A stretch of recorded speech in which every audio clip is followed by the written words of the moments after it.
حیات الصحابہ میں 3 عنوان حضرت کے بڑے اہم ہیں۔ اول تو کام کرنے والوں کو حیات الصحابہ اہتمام سے پوری پڑھنی چاہیے، اہتمام سے پوری پڑھنی چاہیے، لیکن بعض ابواب ایسے ہیں حیات الصحابہ میں کہ جو کام کے لیے انتہائی ضروری ہیں، کام کے لیے انتہائی ضروری ہیں۔ سب سے پہلی بات تو یہ ہے کہ اپنے ساتھیوں کے احوال کا تفقد کرنا چاہیے، ساتھیوں کے احوال کا تفقد کرنا چاہیے۔ کون کس حال سے گزر رہا، کون کس حال سے گزر رہا ہے، اور ہم کس حال میں کس کام آ سکتے ہیں۔ فرمایا حضور اکرم صلی اللہ علیہ وسلم نے، مدد کرو ظالم کی بھی مظلوم کی بھی، مدد کرو ظالم کی بھی مظلوم کی بھی۔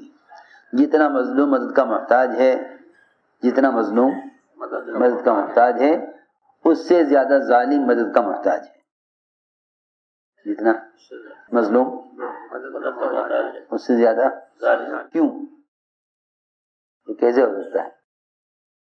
مظلوم سے زیادہ ظالم مدد کا محتاج ہے، اس لیے کہ مظلوم کی مدد تو اللہ تعالیٰ براہ راست کرنے والے ہیں، بلکہ مظلوم تو دوسروں کی مدد کا خود ذریعہ ہے، مظلوم تو خود ذریعہ ہے، مظلوم تو دوسروں کی مدد کا خود ذریعہ ہے۔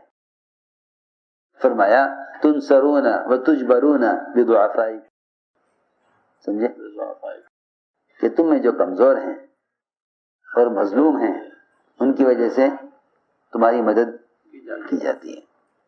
ظالم کو مظلوم سے زیادہ مدد کی ضرورت ہے، اس لیے کہ مظلوم کی تو اللہ خود مدد کرنے والے ہیں، مظلوم کی اللہ خود مدد کرنے والے ہیں، لیکن ظالم کو اس لیے مدد کی ضرورت ہے کہ اس کو ظلم سے روکنا، اس کو ظلم سے روکنا، اس میں ظالم کی مدد ہے، مظلوم کی مدد ہے۔ ظالم کو ظلم سے روکنا، اس میں ظالم کی مدد ہے اور مظلوم کی مدد ہے، کہ تم ظالم کو ظلم سے روکو، اس میں دونوں کے لیے مدد ہے۔ فرمایا کہ مدد کرو ظالم کی بھی مظلوم کی بھی۔ صحابہ کرام کا ایک معمول یہ تھا کہ وہ اپنے ساتھیوں کے احوال کا تفقد کیا کرتے تھے، کون کس حال سے گزر رہا۔ عمر رضی اللہ تعالیٰ عنہ کسی بھی گھر سے اچانک کھانا منگوا لیا کرتے اس کے گھر کا حال معلوم کرنے کے لیے کہ اس پر کیا گزر رہی ہے، اس پر کیا گزر رہی ہے۔ ہم ساتھیوں پر صرف تقاضے ڈالنا جانتے ہیں، ان کے احوال کا تفقد نہیں کرتے۔ عمر رضی اللہ تعالیٰ عنہ کس طرح سے تفقد احوال کرتے تھے۔ عمیر بن سعد جب 1 سال تک حمص سے انہوں نے کوئی خبر نہ دی تو عمر رضی اللہ تعالیٰ عنہ نے اس خیال سے کہ شاید اس کے گھر کا حال کیا ہوگا 100 دینار دے کر بھیجا حارث کو کہ ان کے گھر میں رہ کر ان کا حال معلوم کرو کہ ان کے گھر میں فاقہ ہے یا ان کے گھر میں کھانے کا انتظام ہے۔ اسی طرح عمر رضی اللہ تعالیٰ عنہ کسی گھر سے کھانا اچانک منگوا دیا کرتے دیکھنے کے لیے گھر کا کیا حال ہے۔ اگر کھانا آپ کے معیار سے بڑھا ہوا ہے تو تربیت کی ضرورت ہے، کھانا آپ کے معیار سے گھٹا ہوا ہے تو مدد کی ضرورت ہے۔ یہ تفقد احوال، تو یہ تو کام کرنے والے ساتھیوں کا تفقد ہوا، ورنہ ابو بکر عمر رضی اللہ عنہما ان دونوں کے درمیان اس بات کا مقابلہ ہوتا تھا کہ کسی بیوہ، یتیم، مسکین، پریشان حال کے کون زیادہ کام آئے۔ ایسے 3 عنوان قائم کیے ہیں۔ ایک احوال کا تفقد کرنا، ایک ہر ایک کے ساتھ معاملہ اس کے ظاہر کے اعتبار سے کرنا، ایک جو کام کر رہے ہو اس پر نظر رکھنا، اور چوتھی بات ضروری میں آپ سے عرض کر رہا کہ کام کی تعمیر کرو بجائے کام کے تعارف کے، بجائے کام کے تعارف کے کام کی تعمیر کرو. تعمیر ہوتی ہے جماعتوں کے تسلسل سے، اور تعارف سے تو کام بہت آگے جا چکا ہے. اب تو غیر مسلموں کو بھی کام کا اتنا ہی تعارف ہے جتنا اس کام کا تعارف مسلمانوں کو ہے. جتنا اس کام کا تعارف اس زمانے میں مسلمانوں کو ہے اتنا ہی تعارف اس کام کا غیر مسلموں کو ہے. تو بجائے جماعتیں گزرتی ہوئی کام کا تعارف کرانے کے، جماعتیں جم کر کام کریں، کام کی تعمیر کریں، کام کی تعمیر کریں بجائے تعارف کے. تعارف یہ ہے کہ جماعتیں گزر جائیں کام کرتی ہوئی، تعمیر یہ ہے کہ جماعتیں کام جماتی ہوئی بھی آگے بڑھیں. یہ چار عنوان بہت اہم ہیں. تو احوال کے تفقد میں فرماتے ہیں ابو صالح غفاری کہ عمر رضی اللہ تعالیٰ کا معمول تھا، روزانہ کا معمول تھا کہ وہ مدینے کی آبادی سے باہر رات کے درمیانے حصے میں ایک اندھی اپاہج بڑھیا کے پاس جاتے. اندھی اپاہج بڑھیا، اس کے گھر جاتے، اس کے جو ہے پانی کا انتظام کرتے اور اس کی تمام ضروریات پوری کرتے. اس کا پاخانہ صاف کرتے اور اسے کپڑے دھوتے. اس کام کے کرنے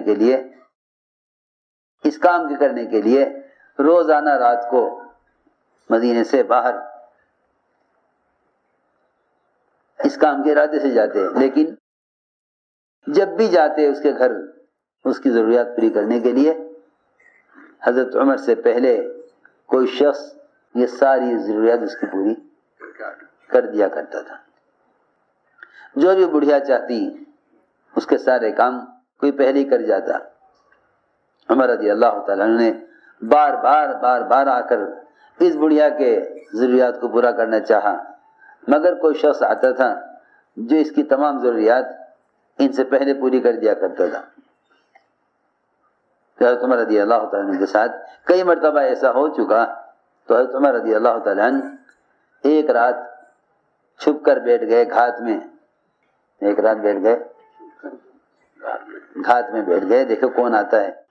دیکھے کون آتا ہے. چنانچہ رات کو دیکھا کہ ابو بکر صدیق رضی اللہ تعالیٰ عنہ وہ اس بڑھیا کے پاس آیا کرتے تھے. حالانکہ اس زمانے میں خلیفہ تھے. حضرت عمر نے کہا، ہائے میری جان کی قسم، آپ ہیں جو مجھ سے پہلے اس بڑھیا کی ضروریات کو پورا کراتے ہیں. چنانچہ حضرت بکر کی وفات کے بعد عمر رضی اللہ عنہ کا یہ معمول بن گیا کہ یہ رات کو نکلا کرتے تھے اور اس کے گھر جاتے اور اس بڑھیا کی تمام ضروریات پوری کرتے. حضرت طلحہ نے دیکھا کہ عمر رات کی تاریکی میں اور رات کے سناٹے میں عمر ایک اجنبی گھر میں جاتے ہیں. حضرت طلحہ رضی اللہ عنہ کو خیال ہوا کہ آخر حضرت عمر کا اس گھر میں کیا کام. دیکھا کہ عمر رات کو ایک گھر میں داخل ہوئے، پھر وہاں سے نکلے دوسرے گھر میں داخل ہوئے. حضرت طلحہ نے دیکھ لیا. صبح کو طلحہ رضی اللہ تعالیٰ عنہ اس گھر میں گئے. اچانک دیکھا کہ اس گھر میں تو ایک اپاہج بڑھیا اندھی وہ بستر پر پڑی ہوئی ہے. حضرت طلحہ نے پوچھا بڑھیا سے کہ یہ کون آدمی ہے تیرے پاس آتا ہے، کیا بات ہے، کیوں آتا ہے یہ آدمی؟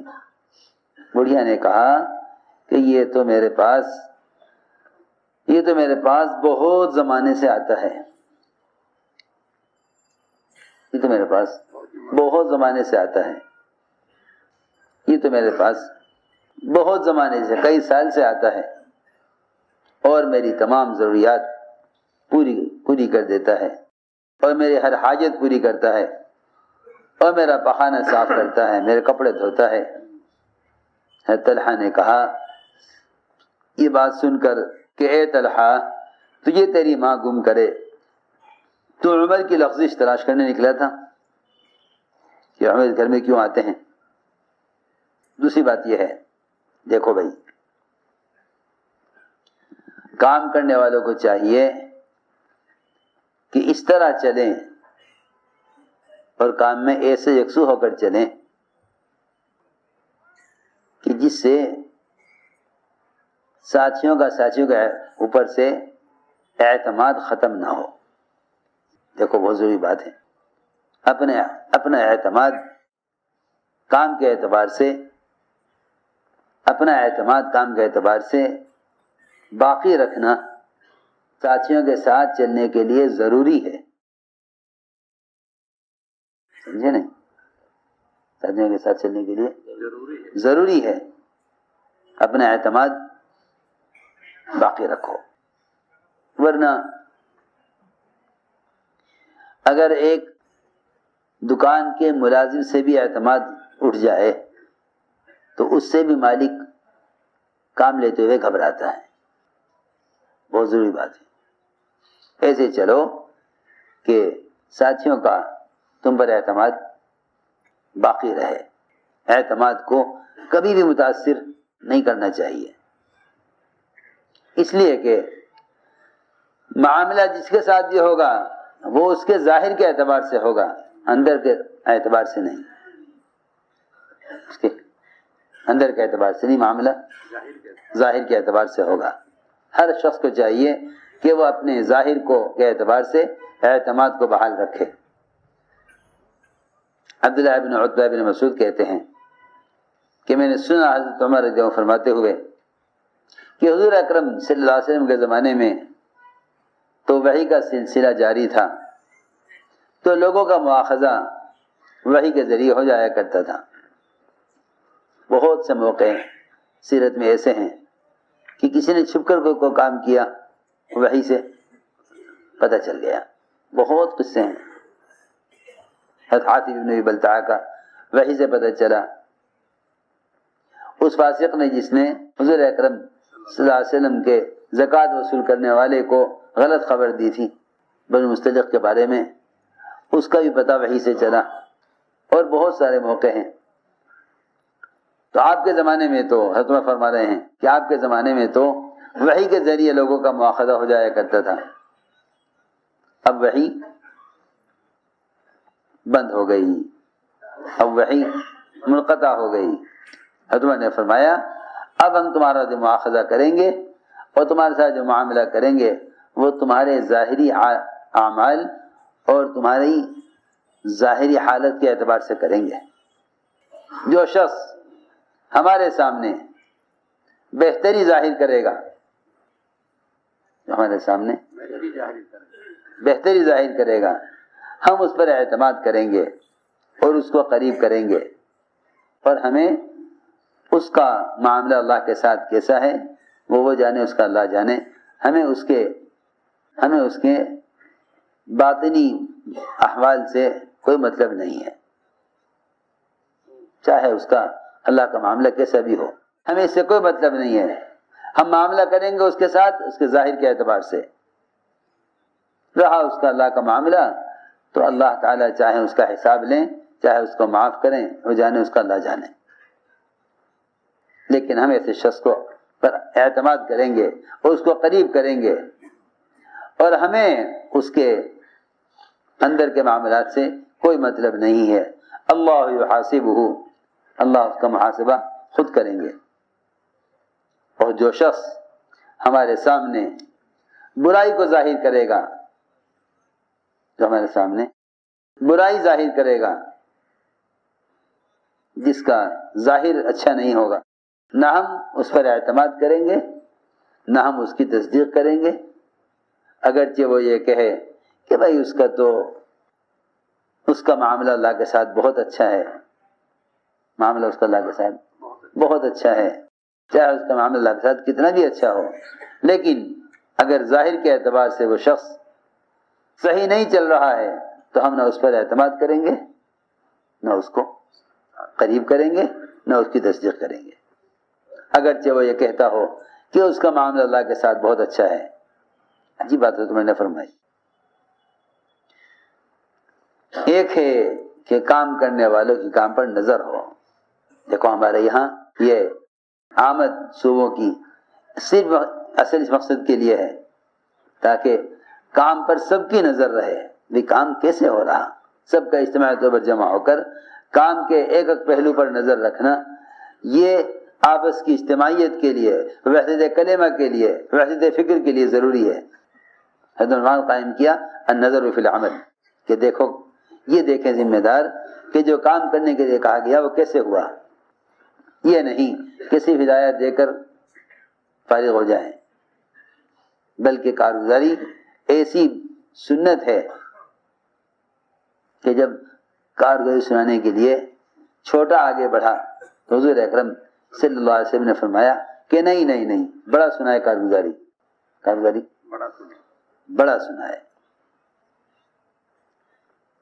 فرماتے عمر رضی اللہ تعالیٰ عنہ اپنے ساتھیوں سے فرمایا تمہارا کیا خیال ہے اگر میں تم میں سب سے بہتر آدمی کو تمہارا ذمہ دار بنا دوں اور تمہاری جماعت تیار کر دوں اور اس ذمہ دار کو تمہارے ساتھ عدل اور انصاف کی بھی ہدایت کر دوں، کیا میں نے ذمہ داری اپنی پوری کر دی؟ صحابہ نے عرض کیا کہ آپ کی ذمہ داری پوری ہو گئی. فرمایا نہیں، میری ذمہ داری پوری نہیں ہوگی جب تک میں یہ نہ دیکھ لوں کہ جماعت نے کام ہدایات کے مطابق کیا یا نہیں کیا. پہلے میں یہ جب تک میں یہ نہ دیکھ لوں جس طرح کہا گیا تھا کرنے کے لیے اس کا مطابق ہوا یا نہیں، اس وقت تک میری ذمہ داری پوری نہیں ہوگی. ایک سب سے اہم کام یہ ہے کہ حضور اکرم صلی اللہ علیہ وسلم اور خلفائے راشدین کا معمول یہ تھا کہ جب وہ کسی ایک علاقے میں جماعت بھیجتے تو اس جماعت کی واپسی سے پہلے اگلی جماعت آگے کا کام سنبھال لیا کرتی تھی، پھر یہ جماعت واپس ہوتی تھی. اس کو میں عرض کر رہا تھا کہ کام کی تعمیر اصل ہے، کام کی تعمیر اصل ہے، تعارف نہیں. کام کی تعمیر اصل ہے، تعارف نہیں. چنانچہ یہ سنت ہے کہ کسی بھی علاقے میں ایک جماعت جائے اس کی واپسی سے پہلے اگلی جماعت وہاں پہنچ جائے. عبداللہ بن کعب بن مالک انصاری فرماتے ہیں کہ انصار کی ایک جماعت فارس میں کام کر رہی تھی اپنے امیر کے ساتھ، اور عمر رضی اللہ عنہ کا معمول یہ تھا کہ وہ جماعت کی واپسی سے پہلے اگلی جماعت بھیج دیا کرتے تھے مدینہ منورہ سے. لیکن حضرت عمر رضی اللہ تعالیٰ عنہ جماعت روانہ کر کے ایسے مشغول ہوئے کسی کام میں کہ اگلی جماعت بھیجنا یاد نہیں رہا. ہمارا تو حال یہ ہے، کوئی تقاضا بھی کرتا رہے گا جی جماعت بھیج دو، سال بھر ہو گیا ہمارا کوئی جماعت نہیں آئی، بھائی حضرت کہیں گے ہاں بھیج دیں گے. وہاں معمول یہ تھا کہ جب تک اگلی جماعت نہ آ جائے پہلی جماعت واپس نہیں ہوتی تھی.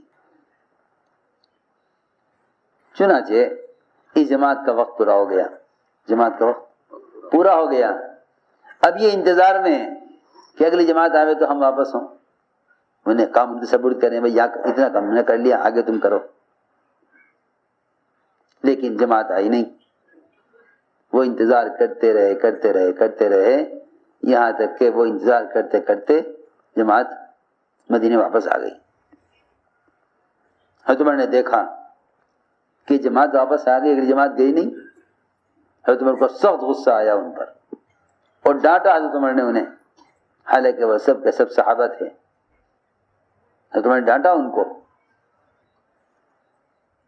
اور یہ ڈانٹ کے فرمایا کہ تم کیسے آ گئے اگلی جماعت کے جانے سے پہلے واپس. ان لوگوں نے کہا اے عمر آپ تو جماعت بھیج کر بھول گئے، ہمیں بھیج کر آپ اگلی جماعت بھیجنا بھول گئے اور آپ تو ہم سے غافل ہو گئے. اور اے عمر آپ نے حضور اکرم صلی اللہ علیہ وسلم کا وہ طریقہ چھوڑ دیا جس کا آپ نے ہمیں حکم دیا تھا. یہ جماعت نے حضرت عمر سے کہا کہ آپ نے وہ طریقہ چھوڑ دیا آپ نے جس کا ہمیں حضور اکرم صلی اللہ علیہ وسلم نے حکم دیا تھا کہ ایک جماعت کی واپسی سے پہلے اگلی جماعت علاقے میں پہنچ جایا کرے، کیونکہ حضور اکرم صلی اللہ علیہ وسلم کا معمول یہ تھا کہ آپ جماعت کی واپسی سے پہلے جماعت روانہ فرما دیا کرتے تھے۔ تو جو علاقے کمزور ہیں خاص طور پر وہاں کا معمول یہ رہنا چاہیے، جماعت کی واپسی سے پہلے اگلی جماعت بھیج دی جائے تاکہ کام کی تعمیر ہو، جماعت کی واپسی سے پہلے اگلی جماعت بھیج دی جائے تاکہ کام کی تعمیر ہو۔